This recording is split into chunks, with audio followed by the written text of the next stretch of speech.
Hello and welcome to the vlog. My name is Delcon Anthony. In this video, tuturuan ko kayo para gumawa ng tamang character for your stories. Let's go! By the way, ang tatawagin natin sa vlog na to ay #writersblock.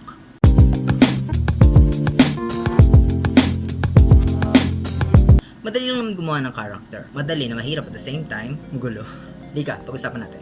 Kung isa ka sa mga taong gusto maging writer, o kung writer ka na pero nahihirapan kang bumuo ng character na pakiramdam mo may mali, baka nga may mali, kaya tapusin mo tong video na to kasi ang video na to ay para sa'yo. Number 1 na kailangan nating tandaan pag gagawa tayo ng character for our story is they have to be alive. He or she must be alive. Yun yung number 1. Isa sa pinakamahalaga na trait ng character mo ay pagiging tao niya. He or she must be alive at hindi lang ba sa character na isinusulat mo sa papel. Meaning, nasasaktan siya, nagmumura, umuutot, just like any person. Nakakaranas siya ng problema, meron siyang flaws. In short, your character is not perfect. Nagkakaroon siya ng emotional or mental breakdown. Pero paano mo ito gagawin? Ito na yung number 2, backstory. Kung alam mo yung story ni J.K. Rowling na Harry Potter, marami sa character doon na may backstory na we didn't know, na hindi natin alam, and some, nalaman natin.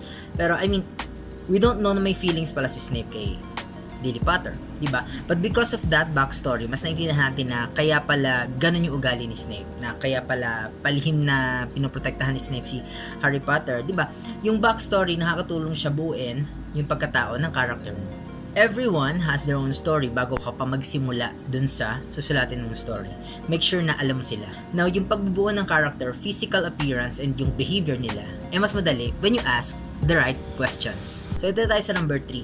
Ask the right questions. First question, saan nakatira yung character mo? Bakit ba kailangan nating malaman kung saan nakatira yung character mo? Importante to, lalo na kung fantasy yung sinusulat mo at may malaking world kang binubuo at may iba't ibang race. Na may iba't ibang country, may iba't ibang lugar, island, diba, na iba't iba yung nakatira doon. Kunyari, nakatira sila sa mainit na lugar. Kung nakatira sila sa mainit na lugar, ibig sabihin yung balat nila hindi kaputian.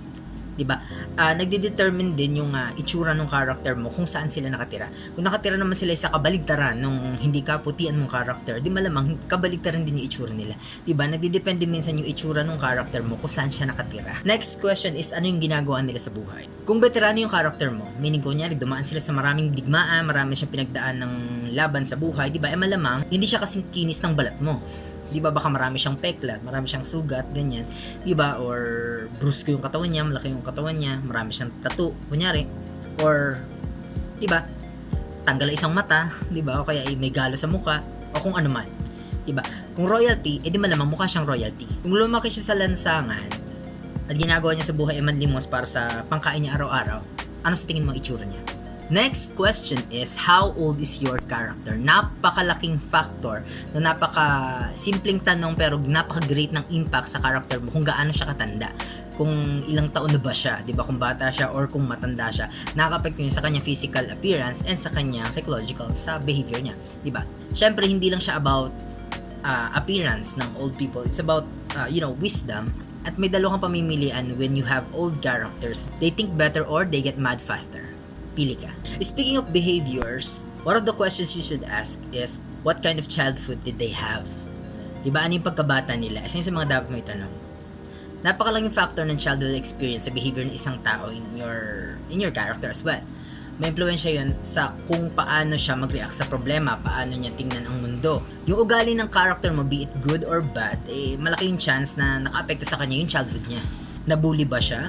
Naturuan ba siya ng mga magulang niya maging religious? Naturuan ba siya ng mga magulang niya ng tamang asal na maging mabuti sa kapwa? Diba? Napadede ba siya ng bata siya?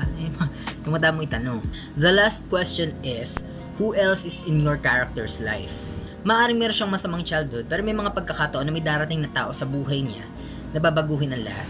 Pwedeng complete opposite ng character mo ang nagpapamulat sa mata niya. Ito na lang ang tandaan mo. People change. Diba? Tandaan natin, number 1, they have to be alive. Like everyone else. And everyone can change. Be it from good to bad or bad to good. Nagbabago ang mga tao dahil sa mga nangyayari sa paligid niya or sa mga taong nakikilala niya. Kung may iba ka pang tanong regarding sa pagsusulat, comment down below. Tatry nating sagutin yan sa mga sunod natin na vlog. Huwag mo na rin kalimutang mag-subscribe at mag-like kung nagustuhan mo ang video na to. Kung hindi naman, di mag-dislike ka. I-comment mo na din kung bakit ka nag-dislike para naman alam ko yung mga babaguhin ko sa buhay sa mga susunod na vlogs, okay? Anyway, thank you very much for watching. My name is Delcon Anthony again and I'll see you in my next vlog.